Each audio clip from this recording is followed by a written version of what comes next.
nossa convidada de hoje é fundadora e idealizadora de uma das multimarcas mais importantes do segmento de luxo no Brasil, a NK Store.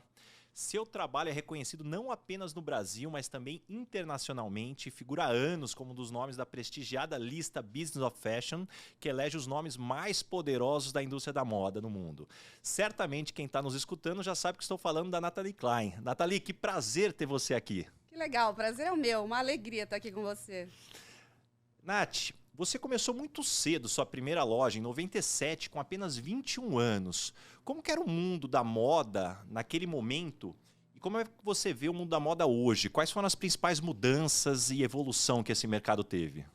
Em 97, quando eu montei a NK, eu acho que eu tinha uma idealização muito de que a NK ela fosse um espaço de curadoria e essa curadoria ela fosse muito com recorte de relevância de moda. Então, independente de preço, a NK tinha muito esse olhar, né? O que é relevante através do olhar da NK para fazer parte dessa edição e dessa curadoria. E eu acho que em 97, primeiro, a gente estava sempre 6 meses atrasada da semana de moda, das principais semanas de moda internacional, que hoje isso, graças a Deus, não é uma realidade com a tecnologia que a gente tem, que é exatamente on time. E a gente tinha um cliente que era muito menos informado, né? Era um cliente que era muito menos atento, um cliente que estava se educando através da NK. E hoje o cliente já vem muito mais educado. É um cliente que já vem com muito mais um panorama de moda, muito mais atento, muito mais curioso e muito mais consciente, o que é muito legal. Eu acho que a moda ela trouxe um panorama durante desde 97 até agora. Eu vejo que essa cliente ela tem muito uma curiosidade. Como essa peça é feita, por que essa peça é feita, quais são os critérios de eleição para que essa peça faça parte do portfólio da NK. Hoje se fala muito da cadeia produtiva, que é uma coisa que desde o começo a NK se preocupava com todo esse processo. E hoje é muito legal em ver que essas pessoas elas reconhecem isso e dão valor a isso. Então, acho que esse foi o principal shift de mudança de 97 para cá. E quando você olha os componentes que fizeram você chegar até aqui, que habilidades você trouxe de fábrica? Você via que desde criança você já tinha isso no DNA, e o que você teve que desenvolver que não era da sua natureza? Puxa vida, eu acho que quase todas as habilidades que eu tenho hoje, elas foram desenvolvidas. Eu não sei se eu já vim com alguma habilidade de fábrica. Eu sempre gostei muito de me comunicar. Eu acho que eu sempre tive essa facilidade com comunicação, de me expressar, e talvez a moda é uma moda de expressão, né? A moda, a gente fala muito de que a moda é um dos melhores meios de comunicação. Então, eu acho que eu vim com essa facilidade em comunicação, mas eu tive que me desenvolver em várias habilidades, como liderança, como todas as soft skills que hoje se fala tanto, foram habilidades que eu fui desenvolvendo e fui treinando e fui aprendendo. Eu sabia muito que onde eu estava em 97 era muito diferente de onde eu queria estar no ano 2000, que era diferente de onde eu queria estar em 2020. Então, eu sou muito disponível a aprender. Eu acho que sempre tem que ter esse caminho de evolução contínua, da educação continuada. Então, acho que isso eu me propus a fazer desde o dia 1 da minha carreira. Mas as habilidades, elas são realmente técnicas e treinadas. Uhum. Acho que eu tinha muito essa habilidade desse olhar, e dizem que é um talento nato você ter esse olhar de moda, mas eu vejo muita gente que começou comigo e que se treinou, e que aprendeu muito a ter essa mente educada, esse olhar muito específico para um recorte de moda. Acho que tudo se aprende mesmo. E quando você olha para o seu caminho, eu fico com a sensação que você sempre teve claro que você queria seguir o seu caminho. E quando você olha hoje, fazendo essa análise depois de tanto tempo, o que você considera que te puxou para isso e não para ir eventualmente para negócios da família? É falta de aptidão, ou querer ser protagonista, ou procurar outro caminho realmente? Como que você analisa aquela energia ali, jovem, falando, não, eu vou construir a minha história? Eu acho que foi uma somatória de coisas. Primeiro, eu sempre fui apaixonada por arquitetura, por moda, por fotografia, cinema. E varejo também. Então, eu tinha duas fontes ali latentes de coisas que eu era apaixonada, e eu achei que uma ia ser o meu trabalho e que outra ia ser o meu hobby. O negócio da família é um negócio de varejo. Então, eu acho que todas as nossas conversas de noite, conversas familiares, elas permeavam o âmbito de negócios. Então, eu entendia, poxa vida, eu amo o varejo e eu amo arquitetura, moda, decoração, fotografia. Como que eu vou juntar? Como que vai ser a intersecção dessas duas? eu imaginei que em algum momento eles não iam se cruzar nunca. Eu estava no último ano da faculdade de arquitetura, estava um pouco desenhada para trabalhar na empresa familiar, e falei, eu tenho uma bala de prata. Eu vou tentar, porque eu sei que quando você entra numa empresa familiar, ou você sai em desacordo, né? Não é sempre tão fácil de se sair. E eu preciso muito me provar, eu preciso muito fazer o negócio que eu tenha noção que eu fiz uma escolha. Eu tenho essa história que eu possa falar que eu trilhei o meu caminho, que eu consegui ter a minha bandeira de independência. E aí eu fiz uma proposta, montei um business plan super tosco, que eu olho hoje, é muito engraçado, mas com toda a boa vontade, toda a ansiedade que eu tinha daquele negócio dar certo. E eu fui convencer um investidor, que era o meu pai, a entrar de sócio no meu negócio. E ele me deu 2 anos para dar certo. Ele falou, olha, você está no último ano da faculdade de arquitetura, a gente imaginava o teu futuro trabalhando nos negócios da família. Então, eu acho que eu tive 2 anos, mas de assim, não tinha um dia a perder. Nem um segundo. Porque eu falo que várias vezes a motivação é você ir para um caminho onde você quer chegar e outra motivação é você fugir de onde você não quer estar. Então, eu não queria estar lá. Por toda a admiração que eu tenho à empresa, por toda a admiração do legado que essa empresa construiu, eu achava incrível de admirar do lado de fora. Eu não queria estar dentro. Então, acho que a minha maior motivação foi isso aqui precisa dar certo, porque eu preciso trilhar o meu caminho. Acho que essa foi a minha mais importante motivação de ter montado a NK. Isso me lembra aquela história, né, do comandante que chega com um navio ali na praia, ele estava com 3 mil homens e ia para uma batalha de quase 10 mil ou 15 mil que tinham de pessoas já no lugar que eles iriam invadir. E aí a história que se conta é que aquele comandante, a hora que chega na praia e vê todo mundo já ajeitando os navios, deixando ali muito fácil para se precisasse fugir, era só pegar o navio e voltar, ele manda incendiar os navios. E a partir daí, não tendo volta, os 3 mil foram lá e venceram dos 15 mil. Isso me lembra muito, eu acho que quando você coloca, fala assim, ou dá certo, e eu vejo muito isso. Quando eu mudei para Headhunter, poxa, eu vinha numa carreira de tecnologia. Eu falei assim, peraí, que mudança aqui. Se eu tiver que voltar à área de tecnologia, se você ficar 2 ou 3 anos fora, o custo depois para se atualizar e trazer, então isso me lembrou muito. E eu concordo que esse aí, talvez a dica para quem está nos escutando aqui, cuidado com o plano B. Quando você tem ou o A funciona, talvez isso te puxa de uma forma fantástica. Muito. E eu coloquei na minha cabeça muito que aquilo tinha que dar certo. Então, eu não ia medir esforços. Acho que as pessoas que começaram essa jornada comigo lembram claramente que, imagina, uma empresa pequena, que não é atrativa ainda de mercado, você pega os profissionais que são medianos, porque eles estão começando ali, né? Não é uma grande empresa que tem grandes atrativos. E essas pessoas, algumas continuam comigo, várias delas foram crescendo junto comigo, várias deixaram, se transformaram no meio profissional, mas sabem e lembram daquela loucura que era não tem não. Então, tem que etiquetar, tem que varrer loja, tem que pendurar cabides, tem que dobrar roupa. Então, eu fiz de tudo dentro da operação, de tudo. Isso é muito legal, porque as pessoas elas olham, talvez, um fast forward de 20 anos e imaginam que aquilo nasceu pronto daquele jeito. Não, eu acho que foram muitas noites sem dormir, assim, uma dedicação e uma insegurança mesmo, assim, será que isso vai dar certo, né? Será que eu estou me capacitando? Será que eu estou fazendo no caminho certo?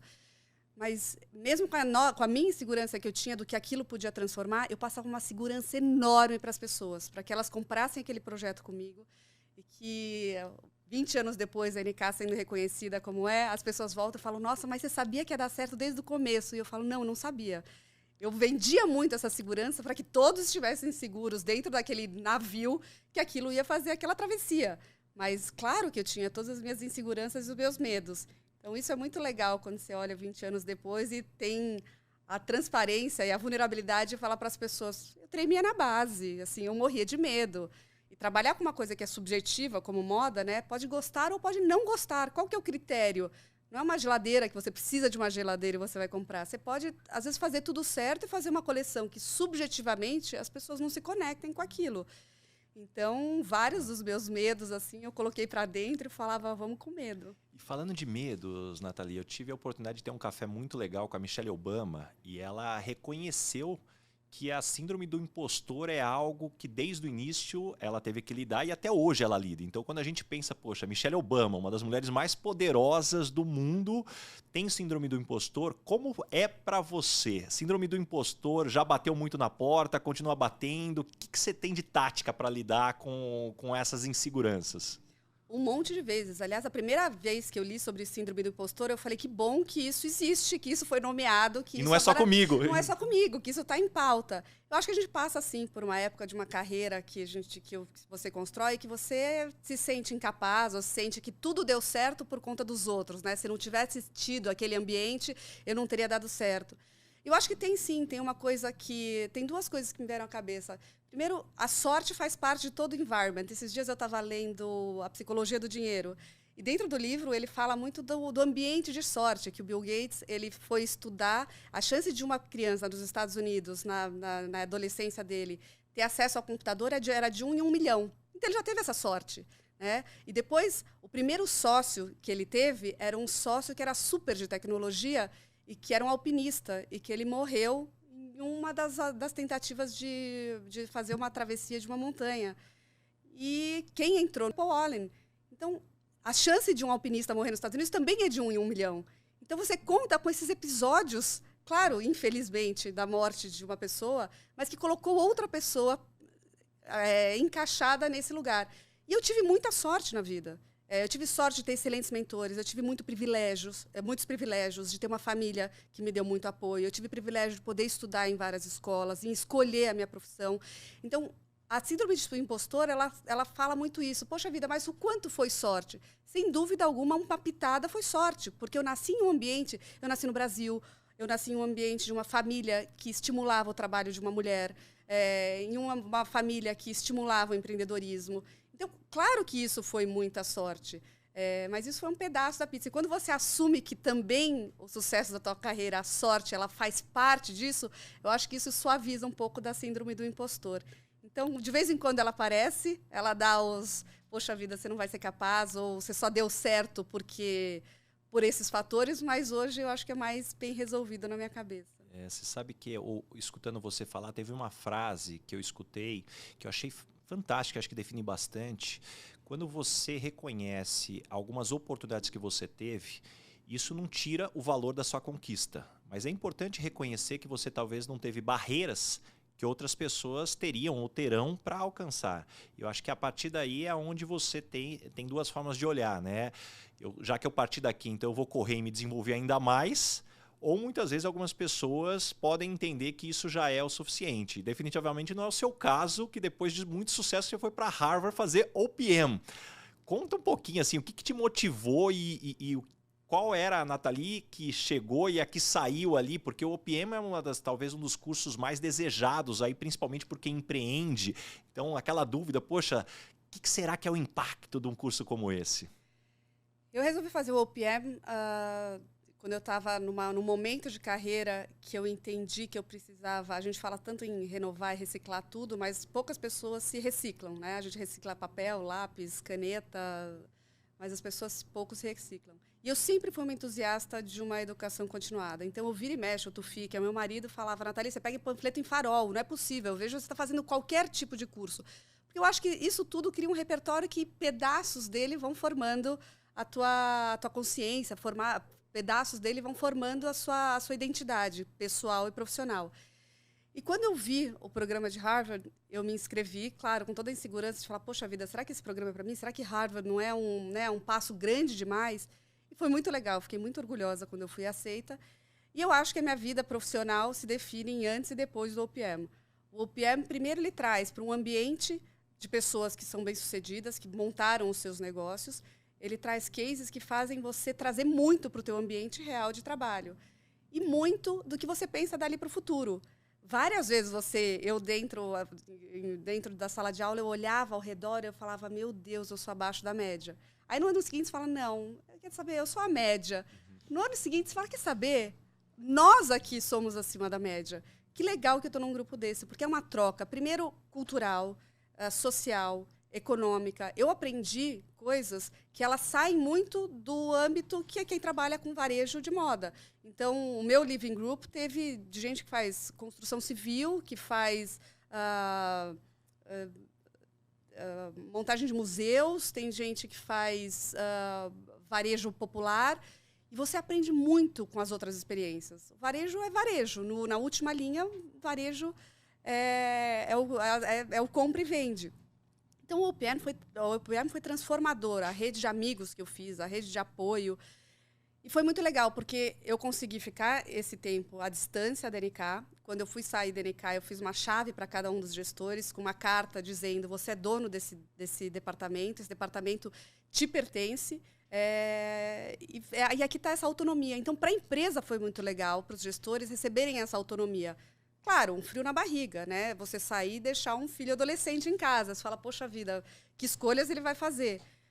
Então, eu fiquei perto, né, durante o tempo todo, mas olhando muito mais à distância, e eu que estava naquela operação. E todo mundo falava muito: Nathalie, você precisa pensar estrategicamente da NK. Eu achava incrível aquilo, mas eu não sabia pensar estrategicamente. Eu sabia o operacional, eu sabia fazer. Eu resolvi dar o nome da minha empresa com as minhas iniciais em letra minúscula.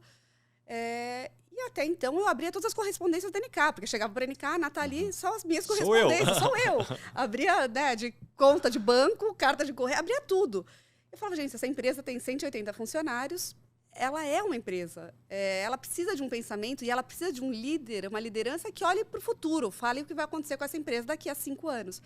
Foi aí que eu consegui sair um pouco dessa linha de frente do todo dia e pensar no que é a essência da NK. E aí, quando eu voltei, a gente começou esse processo de transformação e que a NK transbordasse para olhos dos consumidores o que era a essência da NK. Porque a gente foi crescendo, a gente começou a atrair talentos, então as pessoas queriam muito trabalhar na NK, o que não existia no começo. E quando as pessoas entravam na NK, elas falavam: nunca vi uma empresa dessa. Puta, que empresa incrível, que cultura é essa, né? Vocês olham para as pessoas. A gente criou os nomes, né? Olhar, sentir e cuidar, porque a gente olha para os outros, a gente olha para a cadeia produtiva, a gente olha para a moda, a gente sente os outros, a gente sente a empatia, trabalhar com as diversas pessoas que a gente tem no time, a gente sente empatia pelo cliente. E os gestores novos que entravam falavam: mas eu nunca vi isso em moda, você tem que fazer isso transbordar a olho nu para esses clientes. E a gente começou esse processo, e eu só consegui fazer isso porque eu estava fora, porque eu estava estudando no OPM, porque o OPM enriqueceu de um repertório de negócios que foi transformador, e eu entendi que aquela NK existia uma cultura. E a cultura da NK ela era única. E como eu fazia para permear essa cultura cada vez mais em uma empresa de moda, que não é uma empresa de roupa, que é diferente. E eu acho que a NK foi seguindo esse caminho. Então, quem está comigo também, quem me acompanha antes e depois do OPM, sabem a diferença que foi assim uma abertura de mundo que eu jamais imaginei que existisse. Eu achei interessante a forma como você comentou da sua curiosidade, o interesse de aprender, de pegar panfleto e querer ler. Eu me reconheço muito nisso. A minha esposa tira sarro de mim, que eu sou aquela pessoa que eu compro um carro, eu leio o manual inteiro do carro. Eu compro um celular, eu leio o manual inteiro do celular. E ela fala: mas quem faz isso? Eu falo assim: eu faço, eu gosto, eu quero entender. Então é comum, muitas vezes eu encontro um amigo que tem ou o mesmo modelo de carro, ou o mesmo modelo de celular, e falo: você sabia que o carro faz isso? Você sabia que o celular pode fazer dessa forma? Então eu acho que essa curiosidade, talvez até a hora que eu olho para a criação do meu filho, é uma das coisas que mais me deixa pensativo. Como despertar essa curiosidade para que seja uma energia de querer, e não aquela coisa empurrada: poxa, eu preciso aprender, eu preciso estar me desenvolvendo. Como que você nutre essa curiosidade? Talvez, quando você me perguntou dos skills, talvez esse seja um skill que eu sempre tive e eu vou nutrindo muito. Eu acho que essa é a skill mais importante para o empreendedor, é a curiosidade. Porque nesse mundo que ele é muito rápido, e se você não tem que estar atualizado só porque você tem que estar atualizado, você tem que ter a curiosidade de saber o que está acontecendo. E eu olho em diversos ramos. Eu acho que o aprendizado vem de diferentes formas, não só academicamente, mas o maior convívio que você puder ter com pessoas com naturezas diferentes, eu acho que isso dá um aprendizado incrível. E você se estimular curioso, né? Eu sou muito curiosa pelas histórias dos outros. As histórias de empreendedorismo talvez sejam as coisas que eu mais adoro ouvir, porque eu acho que tem uma resiliência, tem uma potência, tem uma descoberta do seu propósito interior. Então, eu sou muito curiosa, porque com essa curiosidade, eu acho que eu aprendo muito todos os dias. Eu acho que é um combustível, né? Eu acho que o combustível inicial, primordial de um empreendedor de sucesso é ter essa curiosidade. E além de eu ter essa curiosidade natural, eu me estimulo muito. Então, eu não falo muitos nãos para as coisas que me oferecem. Eu tenho, talvez, um filtro um pouco aberto. Então, desde uma aula de óleos essenciais, eu acho interessantíssimo. Olhando de longe, parece que não faz parte do meu core, mas eu adoro a narrativa de como as pessoas falam daquele cultivo, daquela planta, daquele óleo, do essencial, do que se deixa para fora. Eu levo isso como uma reflexão. Não sobre o produto em si, mas, poxa vida, e na minha vida? O que eu levo de óleo essencial? Né? O que eu deixo para fora? Histórias que não fazem parte de mim, não fazem parte, não quero passar para frente, o que eu vou passar para os meus filhos. Então, quase todas as coisas que me permeiam, eu trago muito para o meu repertório de pensamentos. Eu olho de tudo mesmo, de fazer flores, de fazer curso de marketing digital. Eu sou uma eterna aprendiz. Eu acho que essa é a posição que os jovens têm que estar... Acho que não só jovens, acho que todo mundo tem que se colocar. Eu assisti uma palestra do Warren Buffett e ele falava desse espírito de aprendizado, né? O tempo que ele se dedica a aprender. E eu acho que isso é a chave do conhecimento, é a chave da nossa busca eterna. Você sabe que eu tive um episódio de aprendizado logo no início da pandemia, porque o que aconteceu? Eu estou com um Instagram há pouco mais de 2 anos e meio, quase 3 anos. E há muito tempo, 15 anos, com carreira, e eu sempre tive comigo, poxa, por que as pessoas não têm aprendizado sobre carreira? Está todo mundo batendo cabeça nas mesmas coisas, mesmo nas universidades, a gente não fala abertamente sobre as armadilhas que a gente pode ter. E aí, quando eu entrei no Instagram, eu me amarrei. Poxa, eu estava fazendo live para 2.000, 3.000 pessoas. E aquele julgamento do mundo corporativo, pô, Baza, mas você é diretor-geral da Michael Page, empresa britânica, virou blogueirinho. E eu nunca me preocupei com a opinião dos outros e estava lá me amarrando. Eis que chega a pandemia e um dia para o outro temos que colocar todo mundo em casa e depois de uma semana eu tenho que fazer uma reunião com todos da empresa, mais de 200 pessoas aqui no Brasil. E eu me lembro de fazer essa reunião, me preparar. E a hora que terminou a reunião as pessoas, poxa, Baza, mas que desenvoltura para falar com a câmera, de fazer aqui o webinar com todo mundo. Eu falei, poxa, quem diria que o blogueirinho estaria aprendendo um skill importante para um diretor-geral. Então às vezes a gente tem muitos preconceitos, acha que somente no aprendizado formal a gente vai se desenvolver. Muito. E essa é uma barreira que a gente tem que quebrar mesmo. Eu já aprendi milhões de coisas e continuo aprendendo via redes sociais. Acho que a gente tem acesso hoje que a gente não tinha anos atrás. Então, acho que a gente tem que olhar muito as redes sociais como uma ferramenta. Eu olho muito como uma ferramenta de desenvolvimento dos mais diversos temas. Então, acho que tem várias oportunidades aí que a gente não pode perder olhando. Claro, tem sempre uma coisa poluída, mas a gente tem que ter a sabedoria desses filtros do que é para a gente. E, Nathalie, falando de aprendizado, poxa, no negócio que você tem, você administra pessoas, talvez das áreas tradicionais do mundo corporativo, a área de tecnologia, a área de finanças, e profissionais muito criativos que estão olhando para o produto que vai estar ali. Quais são as principais diferenças? Como é que você faz esse shift na tua cabeça? É muito difícil. Eu falo que talvez agora com 20 e tantos anos de empresa, eu resolvi, agora a gente está fazendo uma transição que a gente contratou um CEO, porque eu estou realmente me colocando muito mais para a parte de branding, para a parte de curadoria, edição e criação. Porque são shifts diferentes. Talvez eles sejam... Talvez esse tenha sido o grande diferencial da NK, porque eu tenho essa veia empreendedora e essa veia de gestão, que eu sempre gostei muito. E essa área criativa, elas eram paralelas. Eu acho que chega um tamanho de empresa que talvez as áreas elas podem ser conflituosas. Então, eu não posso ser o good cop e bad cop ao mesmo tempo. Então, talvez esse seja um desafio que depois de um tempo de carreira, eu acho que eu tenho que fazer essa mudança de chave, porque não é trivial. Não é trivial você trabalhar com criação, porque é muito isso. Um dia você está lá negociando taxa de banco de cartão de crédito, você vira a chave, literalmente, você sai de uma sala e entre outra, e você tem que virar para uma coisa que é um mundo que a moda, eu vejo muito isso, que a moda é um portal mágico, que ela te traz para um lugar de reflexão, de consciência, de comunicação, e que isso não pode ser contaminado pelo mundo pelo mundo externo. Então, é um desafio mesmo. Eu acho que eu tive essa habilidade durante esses 20 e poucos anos para fazer esse shift. E as pessoas entravam na sala e falavam, não é possível que você estava 2 minutos atrás negociando taxa de cartão e a gente entra aqui num mood completamente pensando no inverno que vem. Mas eu acho que cada vez mais o mundo anda muito para isso, para que a gente tenha as especialidades cada vez mais latentes. E acho que a NK conseguiu fazer esse meio de campo, mas agora eu sinto que a gente precisa fazer caminhos paralelos, e não mais unificados na mesma pessoa. E falando desse posicionamento, hoje um dos termos corporativos mais utilizados é o Customer Centricity. Nunca se falou tanto desse termo como se fala hoje.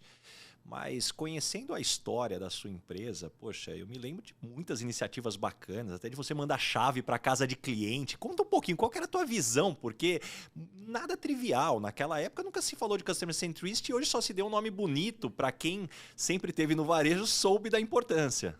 Eu acho que a NK ela nasceu com isso. Ela nasceu com esse olhar para o cliente. Ela nasceu com esse olhar de surpreender, de trazer, de superar as expectativas. E na época que eu nem tinha ouvido falar em NPS, eu não sabia mal o que era Net Promoter Score. Mas quando você trabalha com isso, você trabalha com moda e com varejo, eu acho que você ganha o seu lugar no sol fazendo essa surpresa, surpreendendo a cada movimento.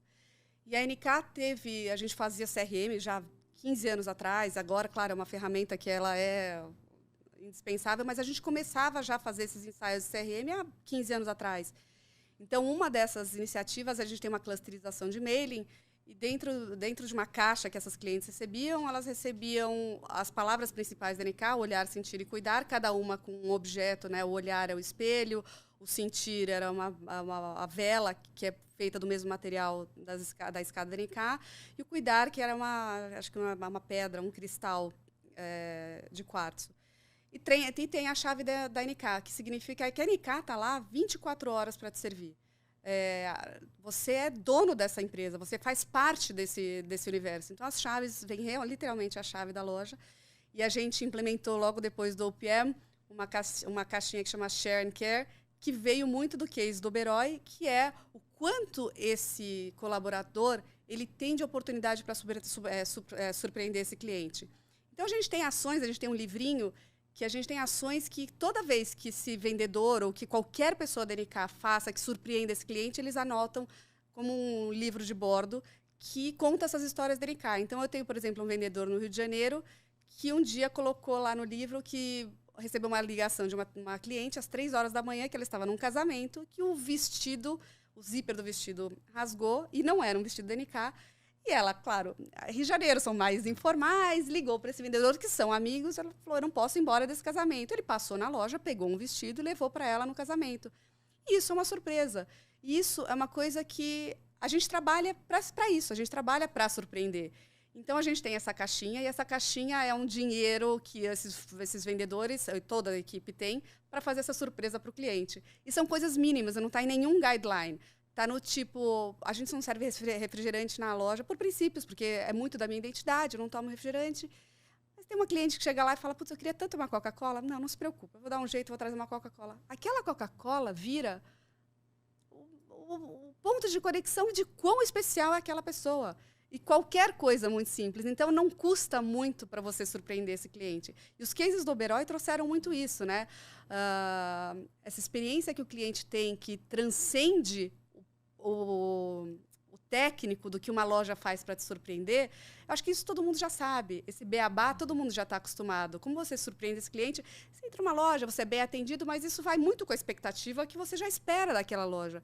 E quando você tem alguma coisa que não é financeiramente relevante, mas que te conecta com alguma coisa desse cliente, é muito surpreendente. Então, um dos cases do Oberoi, ele fala muito de que um casal estava jantando, estava num aniversário de casamento, e comeram uma comida espetacular e ficaram muito impressionados com a comida. Chamaram o chefe, olha que coisa incrível, eu nunca comi uma comida dessas. E na hora do check-out, o chefe escreveu à mão a receita do que eles tinham comido.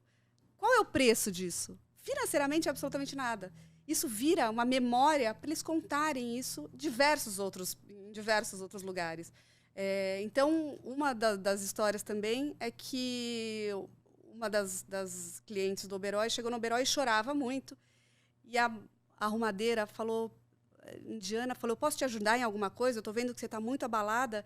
E a menina fala, eu planejei essa viagem para a Índia 2 anos com a minha mãe infelizmente faleceu, e eu estou aqui para realizar esse sonho com a minha mãe, porque eu acho que minha mãe, de alguma maneira, me acompanha nessa viagem.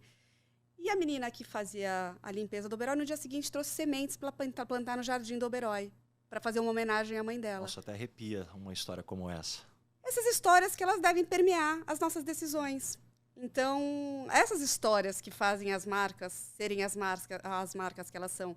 E eu acho que esse é o meu papel de cultura da empresa. A NK ela não está ali para fazer compra e venda, ela está ali para participar de momentos muito especiais das vidas das pessoas. E se a NK ela é mais uma roupa que entra e sai de moda e ela acaba em um lugar qualquer, em um brechó de segunda mão, a gente perdeu uma oportunidade de fazer com que a NK contasse uma história. Então, acho que é isso que a gente faz por trás da roupa. A gente faz todos os dias. Toda vez que eu vou numa empresa, não importa qual é o setor, eu tento conversar muito com as pessoas ali da ponta para entender a dinâmica. E eu vou contar uma história que eu ouvi da sua loja, acho que eu nunca te contei, que eu achei fantástico. Uma vendedora comentou comigo e com a minha esposa, vou contar o milagre, mas não vou contar o santo. E ela comentou assim que ela sempre se propôs a ajudar as clientes a arrumarem a mala de viagem. E ela falou, e aí eu comentei, mas como é que é? Um serviço? Não, eu faço isso sem nenhum custo. Eu falei, mas qual é a dinâmica? Ela falou assim, é a oportunidade que eu tenho para conhecer o guarda-roupa da minha cliente, entender quais são os gostos, como ela faz as combinações, e se eu tiver essa informação, eu posso atender essa cliente melhor. Eu achei isso fantástico e me marcou. Acho que eu nunca te contei essa história assim, sempre teve comigo isso. Eu falei para ver como é que isso chega na ponta, né? Porque esse é o grande ponto. O líder muitas vezes ele pode até ter a visão, mas como você permeia na cultura para que isso chegue na ponta e seja percebido é o grande impacto. Muito. Eu acho que a NK tem muito isso. A gente faz a gente faz incansavelmente esses treinamentos e a gente desenvolve essas habilidades naquelas pessoas. Então, acho que todo mundo que entra na NK e trabalha na NK consegue entender que ali é um ambiente diferente, que ali é um ambiente que se propõe a fazer uma coisa diferente. Então, isso é muito, muito nítido. E eu mesma me surpreendo com as atitudes das vendedoras. Eu não sabia dessa, mas isso acontece com uma certa frequência e coisas surpreendentes que não está em nenhum guidebook. Né? Não está escrito se uma cliente pedir uma Coca-Cola, você vai atravessar a rua, você vai pedir uma Coca-Cola para a cliente. Isso é muito de estímulo de verdadeiramente querer fazer o melhor, entregar o melhor. Eu acho que isso nós somos incansáveis, em fazer o melhor a cada dia. E esse é um estímulo contínuo que eu tenho trazido para a minha equipe, e acho que é isso que eu cada vez quero me dedicar mais a fazer com muita verdade, com muito propósito, com muita consciência do que a gente está fazendo. Muito legal. E, Nathalie, agora puxando para um outro tema, como é que você vê agora o ESG no mundo da moda? Essa cobrança que hoje nós temos da sociedade, uma cobrança legítima. E eu ouvi uma expressão que eu achei fantástica, que ninguém morre por mudança climática, né? Você não vê isso numa manchete. Mas quando vem um furacão, quando vem um mar que avança, quando hoje a gente vê as pessoas como elas esperam ser tratadas, isso traz um outro âmbito para as empresas. E o mundo da moda eu vejo também se transformando nesse aspecto. O que você enxerga dessa evolução? Bom, eu acho que finalmente a gente chegou nesse lugar onde isso se tem valor, né? Onde todos os aspectos ESG eles são considerados no mundo da moda. A moda, durante muitos anos, foi uma grande vilã, porque os processos, a matéria-prima, a mão de obra, ela não era realmente muito qualificada ou muito vigiada, especialmente por essas empresas que têm low price como core business. Porque é muito de que quanto mais barato eu conseguir pagar, mais barato eu vou conseguir repassar esse cliente. E é uma cultura. Então, eu acho que isso hoje é muito mais permeável. Eu acho que todas as empresas têm que ser responsáveis por todos os seus processos. A gente tem um processo que a gente certificou e qualificou todas as nossas oficinas com uma plataforma chamada Alinha. E a gente faz essa certificação anual. E a gente entrou na rastreabilidade dessa cadeia produtiva. Então, claro, a gente não consegue fazer de toda ela, porque ela é muito extensa e muito mutável, mas fornecedores que a gente tem em recorrência, a gente faz uma rastreabilidade completa. Então, eu tenho que ter consciência de que a gente está olhando todos esses processos e isso finalmente ganha valor na moda.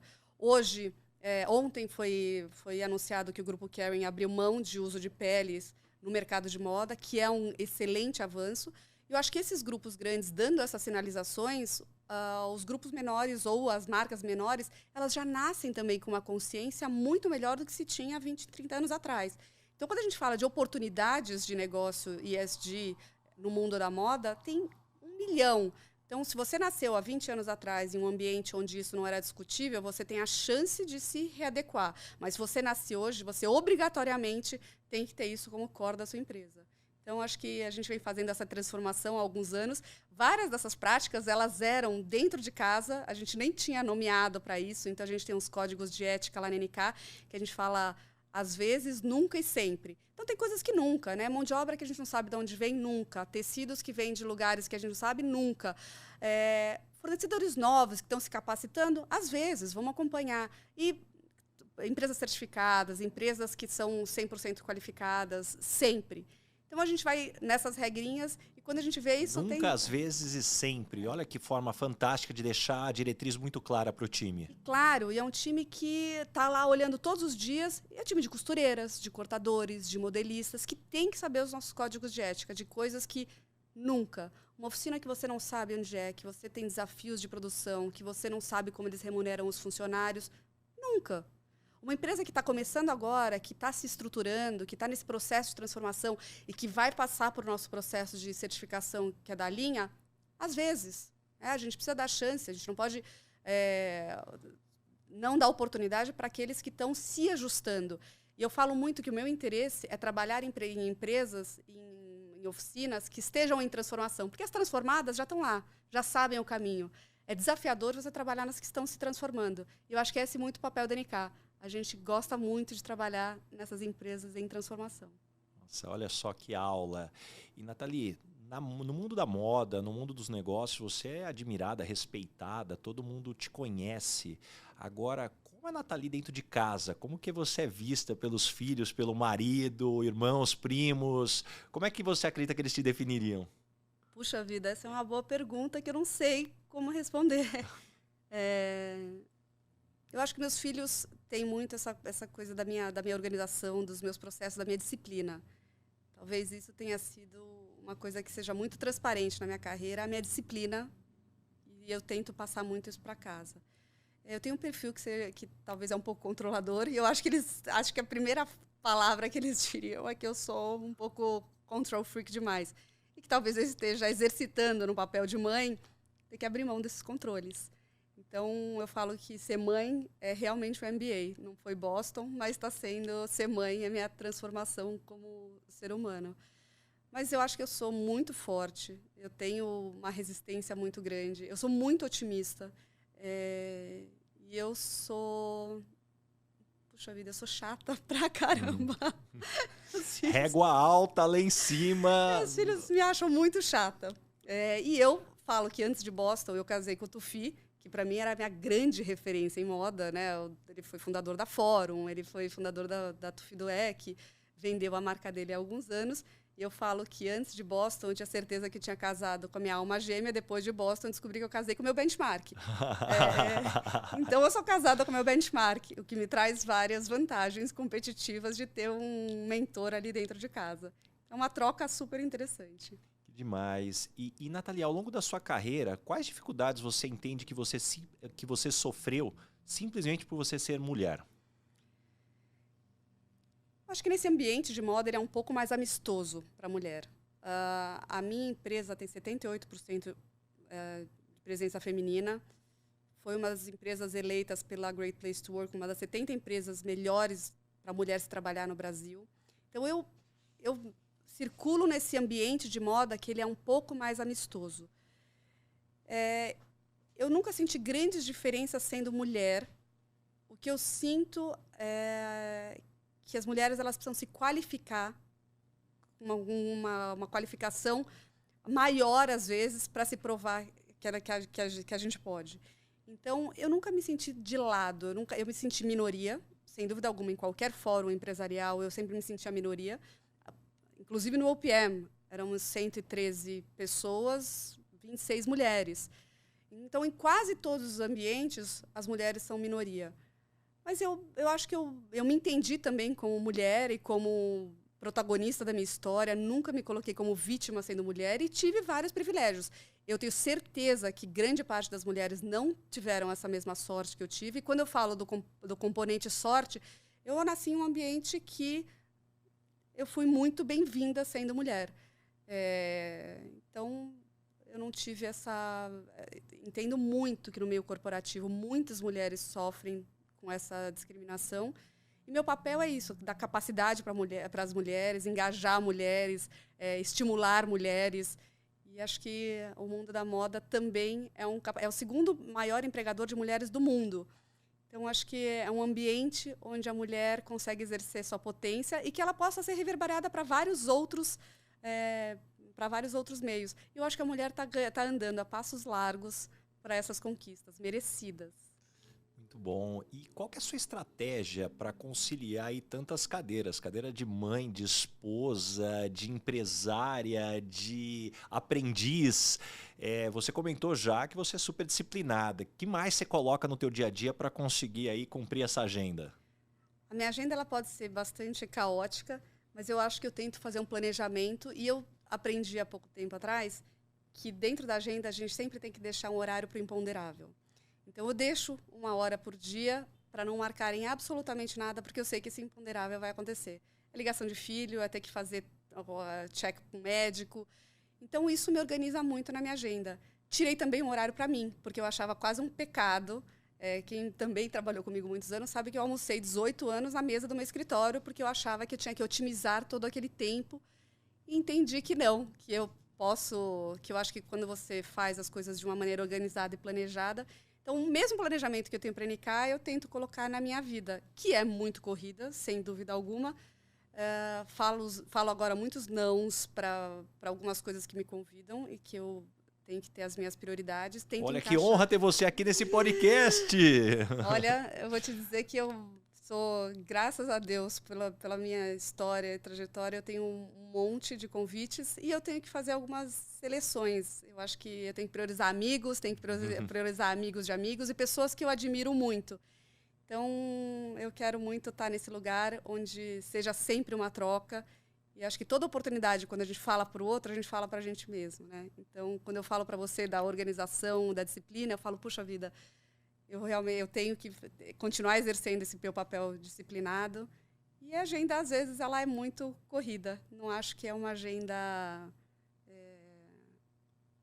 facinha, mas com organização. E muito eu pergunto quando as pessoas me pedem entrevista ou me pedem alguma coisa, eu sempre pergunto qual que é o seu deadline, quando eu posso te entregar, para saber se isso cabe na minha agenda.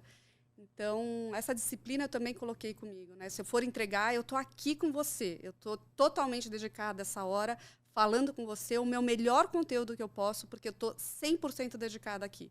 Eu acho que é isso. Eu cada vez mais tento me trazer para esse momento presente. Das coisas que eu falei sim, eu vou fazer com qualidade, com dedicação. E as coisas que eu falei não, eu deixo na nuvem e não faço mais download. Elas ficam lá e não fico pensando no que eu não consegui fazer. Talvez esse seja um dos maiores desafios, né? A gente fugir de não estar vivendo no passado e nem no futuro, que são os dois lugares onde a gente não consegue ter muita influência. Você tem alguma técnica para estar no presente? É meditação? Desliga a tecnologia? Qual que é a tua técnica para estar no agora? Olha, eu tento muito me concentrar no que eu estou fazendo e tentar estar ao máximo presente e dedicada quando eu estou fazendo alguma coisa. Claro, tem celulares que possam atrapalhar, mas eu tento fazer sempre a minha meditação de manhã, a minha organização. Então, todos os dias eu começo com a minha organização de checar a agenda, checar tempo, se eu consigo de deslocamento, ver se eu tenho algum pequeno ajuste. Isso já me deixa mais tranquila para não ficar afobada que a minha agenda está sempre correndo atrás de mim. Então, quando eu tenho esse tempo, eu dediquei esse tempo desse horário pensando que vai demorar meia hora para chegar, o tempo que eu estaria aqui disponível e a minha meia hora para sair, contando que o meu deslocamento. Isso me dá tranquilidade no presente. Porque eu acho que se a gente vai acumulando um monte de coisas, engavetando, eu estou aqui, mas eu estou pensando, puxa vida, eu já estou atrasada para o próximo compromisso. E aí sim, eu acho que é impossível você viver no presente. Então, eu faço uma agenda com que eu consiga me dedicar exclusivamente. Então, quando eu entro do dia de cultura da NK, assim, é um mergulho. Eu estou só falando daquilo, eu estou só pensando naquilo.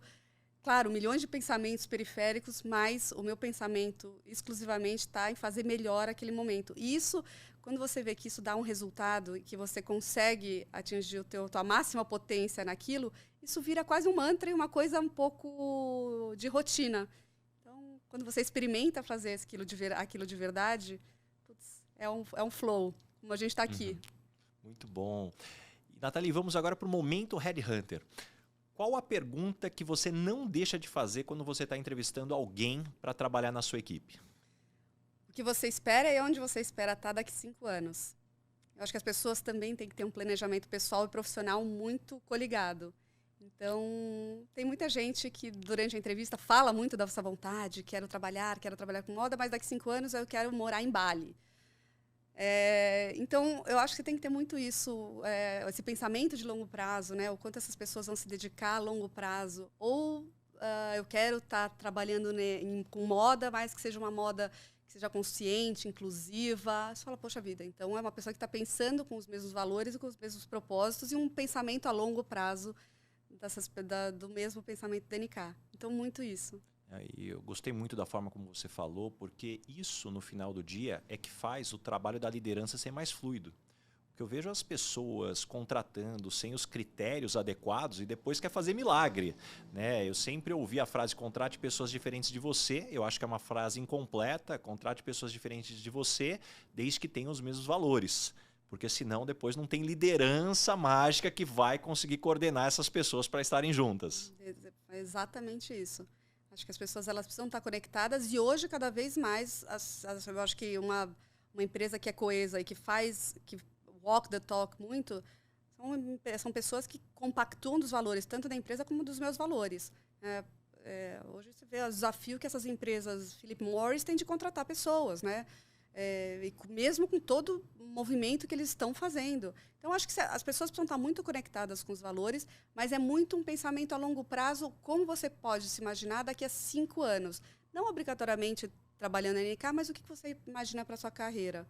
Então, isso normalmente dá um spoiler já do que tem por vir. Muito bom. E que perfil não dá certo trabalhando com você? Puxa vida, essa também é difícil. Acho que o perfil autoritário, o perfil pouco flexível. Eu acho que ainda mais em moda e com esse meu perfil, eu acho que as pessoas elas têm que ser muito adaptáveis e flexíveis. Em trocar de ideias, em assumir riscos. Agora, a gente que entra com uma visão que é muito rígida, que esse é um processo começo, meio e fim empacotado, essas pessoas normalmente não funcionam. Muito bom. E que pergunta você gostaria de fazer para o Baza Headhunter? Uau! Nossa, adoraria várias. Eu acho que talvez esse seja o maior desafio das empresas, né? Fazer essa seleção e trazer para o barco pessoas que tenham a mesma comunicação, a mesma afinidade, os mesmos valores. Como que a gente erra menos numa contratação dessa? Como a gente faz um processo que seja cada vez mais assertivo numa empresa que está crescendo e que não, obrigatoriamente, eu seja a pessoa que faça todas as contratações? Como que a gente passa adiante esse conceito para RHs e para empresa, para funcionários que estejam contratando as suas próprias equipes? Olha só, acho que foi uma das perguntas que eu já recebi aqui, a pergunta mais desafiadora, porque eu costumo dizer que qualquer recrutamento, nenhum deles vai ser 100% à prova de falhas. O que nós fazemos é mitigar riscos. E o que eu acredito é que a maior parte das empresas não investe tempo para entender as pessoas que vêm dando certo na empresa estão dando certo por quê, e as que deram errado por quê. Para que a partir daí você tenha qual é o perfil de sucesso dentro da sua empresa. E dentro dessa dinâmica, a partir do momento que você tem muito claro quais são os critérios que você quer avaliar, aí sim você começa a mergulhar em quais ferramentas são mais efetivas para te trazer essas informações e você mitigar os riscos. E a partir daí você começa a entender também qual é a longevidade que você quer dar para aquela posição. É uma posição que vai crescer rápido, então eu tenho alguém com ambição, tende a se dar melhor. Não, é uma posição que ela tende a ter mais estabilidade. Alguém que vai querer crescer muito rápido no curto prazo, talvez não vai dar certo. Então, daí você começa a entender que não existe o perfil que é coringa para todas as organizações. Existe a pessoa certa para aquela organização, mas naquele momento certo também. Isso vai trazendo todos os desafios. E aí a gente falou de entrevista, a gente falou de aplicar testes e o terceiro, referências. O ser humano tende a repetir comportamentos.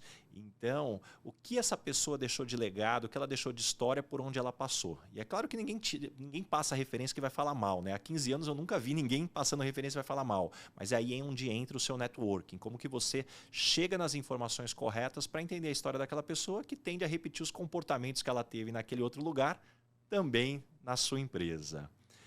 Que aula, hein? Obrigada, muito bom. Precisa fazer esse speech lá na NK. Muito legal, vai porque ser um esse prazer. é um Não me desafio. convida que eu vou, viu? Eu sou do interior, então esse negócio é convidar, eu tô lá. Maravilha. Nathalie, tem agora o momento Dona Ângela. Eu morro de rir com a Dona Ângela. Complete a frase. Eu sou esquisita porque... Eu sou eu. Demais.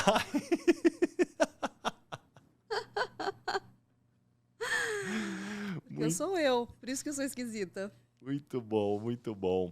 E agora, caminhando aqui para o final, o nome desse podcast é Lugar de Potência. E você falou potência aqui em alguns momentos da sua fala. Então, eu queria te perguntar, qual é o seu lugar de potência? Qual é o cenário, qual é o ambiente que pode te jogar lá, que ali é onde você nada de braçada? Puxa vida, essa também tá difícil. Talvez o lugar de potência é onde eu me sinta preparada e confortável nesse lugar. Então, eu sinto que quando eu estou naquele meu ambiente fazendo meu trabalho e passando a cultura, os treinamentos, os valores, ali é meu lugar de potência. Capacitação de mulheres, olhar para o desenvolvimento humano das pessoas, da minha organização e das pessoas ao meu redor. Eu acho que esse é o meu maior lugar de potência. Você falou de capacitação de mulheres. Eu queria explorar um pouco, assim, quais são as principais lições aí que, ao longo da tua carreira, com tudo que você já estudou, que você sempre faz questão de passar quando você tem essas oportunidades, esses encontros? Eu acho que as mulheres nós temos nossos desafios. Eu acho que essa capacitação que a gente fala, que quando a gente estimula essas mulheres dentro do nosso network, nossa rede de atuação, acho que passa muito por esse lugar onde a mulher se sente reconhecida. Então, essa capacitação que a gente dá, a gente tem na NK alguns programas de capacitação de mulheres, e a gente tem inclusive um programa que a gente colocou agora durante a pandemia, que é um programa de saúde mental, para que as pessoas façam os seus coaches individuais e suas terapias do Zen Club, que é uma plataforma que ajuda essas mulheres a terem mentorias, coaching, terapias, porque eu entendo que a pandemia foi completamente diferente para mulheres e homens. Eu acho que recaiu sobre os ombros das mulheres, especialmente, um desafio maior ainda, né? Porque teve o acúmulo do trabalho dentro de casa, a educação infantil. Então, eu acho que eu acho que essa talvez seja a vantagem de ser uma mulher liderando um negócio que é para mulheres. A mulher ela tem um olhar diferente. Então, quando a gente fala sobre essa capacitação, a gente fala muito de potencializar esse olhar feminino, né? Todos os benefícios e todas as estranhices que a mulher tem e como a gente potencializa isso. Então, a gente faz muito esse trabalho dentro da NK para todas as áreas, sejam costureiras, sejam estoquistas, vendedoras, do financeiro. A gente traz muito isso. E a gente traz uma roda de conversa muito interessante de experiências de mulheres. E a gente faz um job rotation na NK, isso acontece bastante. E que mulheres também elas compartilham não só suas experiências profissionais, como suas experiências profissionais. E a gente também tem uma rede lá dentro que mulheres indicam mulheres. Então, a gente tem as costureiras, que às vezes elas fazem bolos no final de semana, então elas vendem para a própria rede. Então, a gente tem um painel de mulheres ajudando mulheres. E que eu acho que esse é um papel muito catalisador da NK, e que a gente estimula muito que isso aconteça dentro desse ambiente que é muito cuidado e muito protegido. Nathalie, o teu perfil fica muito claro que você tem um drive muito forte. Então, acho que essa é uma característica que a gente nota muito facilmente. E a pergunta que eu tenho é, como é que a sua voz interna fala com você? É uma voz que te dá porrada, é persuasiva, é aquela que acalma? Também difícil, né? Eu acho que tem uma voz interna de muita cobrança, de fazer acontecer, de usar toda essa sorte que eu tive em prol de alguma coisa. Então, eu acho que eu tenho muito essa cobrança. Mas eu tenho muito essa cobrança, mas com uma otimista. Vai que você consegue. Vai que você dá conta. Vai que você não construiu tudo até agora para não dar em nada. Então, eu tenho uma voz que me estimula muito. Fala, você pode, você consegue, você é forte, você atravessa, isso não vai derrubar. Então, eu acho que essa é a minha voz que me estimula e que me motiva, que fica lá como aquela vozinha. E, claro, tem a vozinha ruim que fala, Nathalie, tá bom pra você, Nathalie, pra quê? Você tá se dedicando muito, você tá fazendo muita coisa na tua agenda, você tem que parar, já tá bom. Uma voz em cada ombro aqui. Uma voz em cada ombro. E eu acho que a mulher convive com isso muito. Ela tem quase uma voz assim, fala, mas não tá na hora de você ser só mãe? E é incrível ser mãe, mas não é o suficiente para algumas mulheres, inclusive para mim. Então, isso também fica uma cobrança quase de outras mulheres, falando, mas, poxa vida, por que você não é só mãe? É incrível ser mãe, mas acho que eu posso mais. E muitas mulheres podem mais. E muitas mulheres se sentem culpadas por poder e por querer mais. E que eu acho que isso é um desafio de uma mulher falar para outra mulher. A gente pode fazer mais, e a gente pode fazer, e a gente deve fazer mais.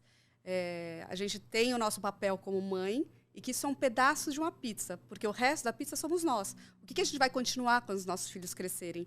E eu vejo muitas mulheres que optaram em ser mães e que chegam nessa idade de seus 40 e poucos anos e se veem sem trajetória ou se veem sem planejamento de futuro do que vai fazer para os próximos 5, 10 anos, ou porque pararam de estudar, ou porque pararam de trabalhar momentaneamente e querem voltar para o mercado de trabalho. E isso eu falo muito de quanta capacitação você tem que ter para voltar para esse mercado de trabalho. Porque eu acho que aí está um nicho de mulheres que são a potência para a volta para o mercado de trabalho e não sabem nem por onde começar. Então, eu acho que eu tentei fazer uma carreira que fosse concomitante à minha carreira como mãe, e isso eu estimulo muito na NK, que as mães tenham também a sua flexibilidade, a sua atenção primordial para os filhos. Falo que eu adoro trabalhar com mulheres grávidas e adoro trabalhar com mães, porque mães sabem otimizar o tempo como ninguém outra pessoa sabe fazer. Porque quando a gente fica no happy hour, às vezes depois, é ótimo, é uma maravilha, mas se você tem um bom motivo para ir para casa, você vai falar, eu vou fazer o meu trabalho melhor, mais rápido, com mais qualidade, para eu não precisar refazer, para eu poder ir para o happy hour, para eu poder ficar com os meus filhos. Então, acho que mãe otimiza, aprende a otimizar o seu trabalho. Então, eu adoro trabalhar com mães, adoro trabalhar com grávidas que se organizam e que também vão passar por esse processo. E eu acho que é isso. Acho que a gente tem que ter essa dualidade de mãe, mas com a sua olhando também para o nosso desenvolvimento pessoal. Acho que um ponto que você trouxe, eu gosto, concordo, em gênero, número e grau. Hoje eu vejo o mundo falando muito da falta de comprometimento, as pessoas não querem mais ter uma visão de construir uma relação com a empresa. E a provocação que eu quero deixar para quem está nos escutando é: trata com todo respeito e suporte uma mãe com a flexibilidade que ela precisa.